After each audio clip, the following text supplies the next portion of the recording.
بسم اللہ الرحمن الرحیم۔ السلام علیکم ورحمۃ اللہ وبرکاتہ۔ تیمم کے فرائض۔ دوستو، تیمم میں کل 3 فرض ہیں جس میں کسی ایک کا نہ کرنے سے تیمم نہیں ہوتا۔ وہ فرض کیا ہیں؟ نمبر 1 نیت فرض ہے۔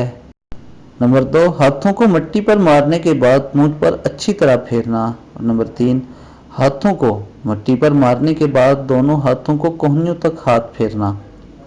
تو اس کا طریقہ کیا ہے؟ تیمم میں پہلے نیت فرض ہے، یعنی یہ نیت کرے کہ میں ناپاکی دور کرنے کے لیے یا نماز پڑھنے کے لیے تیمم کرتا ہوں۔ نیت کے بعد دونوں ہاتھوں کی ہتھیلیوں کو انگلیوں سمیت پاک مٹی پر مارے، پھر ہاتھ چھاڑ کر تمام منہ پر ملے اور جتنا حصہ منہ کا وضو میں دھویا جاتا ہے اتنے حصے پر ہاتھ پہنچائے۔ پھر دوبارہ اسی طرح مٹی پر ہاتھ مار کر ہاتھوں کو کہنیوں تک ملائے اور انگلیوں کو ہلالہ بھی کرے۔ وضو اور غسل کے تیمم میں کوئی فرق نہیں ہے، اور جتنی پاکی وضو اور غسل سے ہوتی ہے اتنی ہی تیمم سے بھی ہو جاتی ہے۔ اگر 20 سال بھی پانی نہ ملے تو تیمم ہی کرتا رہے۔ نواقص تیمم: ہر چیز وضو کو توڑ دیتی ہے، ان سے تیمم بھی ٹوٹ جاتا ہے۔ پانی کا ملنا اور اس کے استعمال پر قادر ہونا بھی تیمم کو توڑ دیتا ہے۔